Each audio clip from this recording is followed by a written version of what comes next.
देखो जी, डक्की भाई आ चुके हैं बाहर और लोग कह रहे हैं कि डक्की भाई को अब फुल-फुल करके व्लॉग बाहर फेंकने चाहिए, सॉरी व्लॉग बाहर फेंकने चाहिए, लेकिन क्योंकि डक्की भाई के 3 महीने से कोई व्लॉग नहीं देखा, तो इस वजह से हमें बहुत एडिक्शन और बहुत ज़्यादा जो है ना तलब हुई हुई है। लेकिन डक्की भाई जो है ना अभी व्लॉग नहीं फेंक क्यों? लेकिन क्योंकि डक्की भाई अभी रिसेंटली जो है ना कल अभी जेल से बाहर आए हैं और डक्की भाई को कोई आराम-वाराम, कोई चाय-चुए, कोई अपना घर-गुर गौर से देखने दो। कुछ 100 बातें-शातें होती हैं, कुछ 100 पैगाम, 100 कोई मिलन मनीटा, यमन की टीटा कुछ कुछ होता है यार, तो थोड़ा-सा इंतज़ार करना चाहिए, बंदे को थोड़ा टाइम देना चाहिए, थोड़ा कुछ सब्र तहम्मुल का लेना चाहिए। हाँ, समझ गए होंगे क्या लेना चाहिए। तो आपको अब मेनली दिन का कई लोगों को पता ही नहीं है कि डक्की भाई तो खुद आ चुके हैं बाहर जेल से, लेकिन डक्की भाई का अकाउंट, डक्की भाई का यूट्यूब अकाउंट, ट्विटर अकाउंट और इंस्टाग्राम अकाउंट जो है ना वो अभी जेल में है और उसको बामशक्कत 3 साल की सज़ा मिली है। सॉरी मज़ाक कर रहा हूँ। डक्की भाई को तो बेल मिल गई है और डक्की भाई का केस अभी चल रहा है। लेकिन डक्की भाई को बेल मिलने का मतलब ये है कि डक्की भाई जो है ना खुद बाहर आ चुके हैं और लेकिन अभी जो है ना उनका केस चलना है और डक्की भाई के जो अकाउंट्स है ना वो अभी सीज है, मतलब उन्होंने अकाउंट्स की रसाई जो है ना अपने पास, रसाई का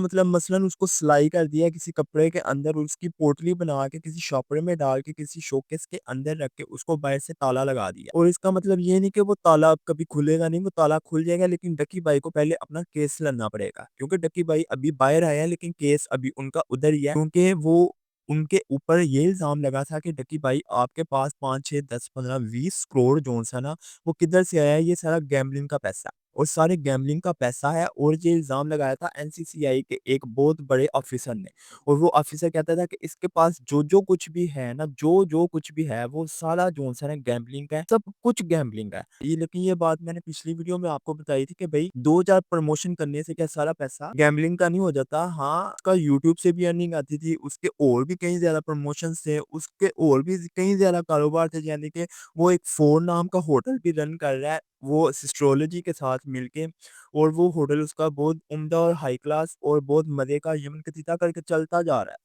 और उसके यूट्यूब की अर्निंग भी बहुत ज़्यादा है और उसकी जो-सा इंस्टाग्राम, ट्विटर और ऐसी-वैसी जगहों पे यूट्यूब पे प्रमोशंस भी करता है और उसके और भी ज़्यादा बिज़नेसेस होंगे, ज़रूरी नहीं हर बिज़नेस आके सरेआम इंस्टाग्राम, यूट्यूब और ट्विटर के ऊपर वो आके बता दे। कुछ हाँ, वो बाइनेंस के ऊपर भी खेलता-कूदता था और बहुत ज़्यादा जो है ना उसकी उसके ऊपर भी एक्टिविटीज़ थी और जब जेल के अंदर थे तो बताया गया कि 10 करोड़ के लगभग ऊपर या नीचे, थोड़ा ऊपर थोड़ा नीचे करके जो है ना 10-12 करोड़ निकल आए थे। तो वो जो है ना खाली उन्होंने बाइनेंस खेलने के लिए रखे हुए थे। तो खुद ही हिसाब लगा लें कि आगे पीछे ऊपर नीचे कितने पैसे होंगे। तो ख़ैर उन पैसों का वो हिसाब देंगे, लेकिन उन पैसों का वो हिसाब दे देंगे क्योंकि उनके पास क्लियर कागज़ात हैं और वो बता रहे हैं कि मेरे पैसे ये सारे यूट्यूब से आए हैं। ज़ाहिर-सी बात है यूट्यूब के ऊपर जब वो जाके लिखेंगे लास्ट 5 ईयर, लास्ट 10 ईयर की अर्निंग, तो फिर ज़ाहिर-सी बात है वो अर्निंग एस्टीमेट उनके सामने आ जाएगा, तो वो फिर वो बता देंगे कि इतना पैसा ये मैंने इधर से कमाया और फिर दूसरी जब पैसा जब वो उसके साथ डिवाइड करके उसके अंदर केक की तरह कट लगाएँगे तो सारे पैसे आपस में हिस्से-हिस्से हो जाएँगे।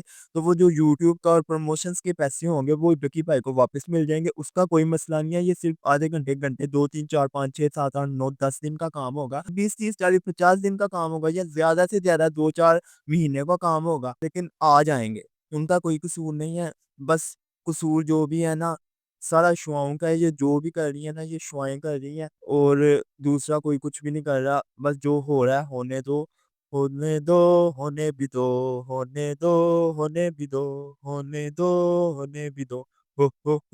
होने भी दो। देखो जी,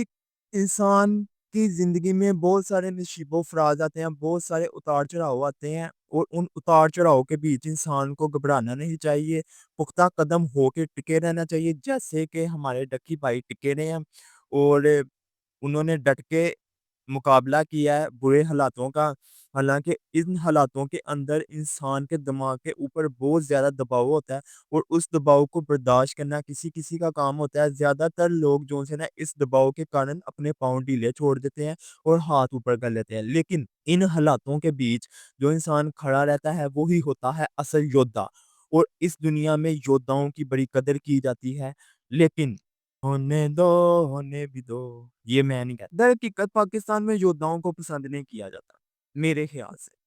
अगर कोई बुरा काम कर रहा है, تو اس کو سپورٹ کی جاتی ہے، اگر کوئی اچھا کام کر رہا ہے تو اس کو سپورٹ نہیں کی جاتی، ٹھیک ہے؟ اگر کسی کو پتا ہو کہ اس کی کوئی غلطی نہیں تو کوئی بولتا بھی نہیں، اور کسی کو پتا ہو کہ اس کی غلطی ہے اس کے آگے کوئی بولتا ہی نہیں، تو اس وجہ سے کچھ ایسا نظام ہے، تو کوئی بات نہیں، آپ بس گھبراؤ مت، بس جون سا نا بہت جلد جون سا نا ہمارے ڈکی بھائی میدان میں آ جائیں گے اور اپنے جھنڈے گاڑ دیں گے، صحیح ہے نا؟ اور ویڈیو بہت زیادہ لمبی نہ ہو جائے، اس وجہ سے ہم جو ہے نا ویڈیو کو اب کرتے ہیں اینڈ۔ اگر آپ کو میری ویڈیو پسند آئی ہے تو لائک فالو اور سبسکرائب کریں، اور اگر آپ کو میری ویڈیو پسند نہیں ہے تو کمنٹ میں ضرور بتائیے گا۔ ملتے ہیں اگلی ویڈیو میں، تب تک اپنا بہت بہت خیال رکھیے گا۔ اللہ حافظ۔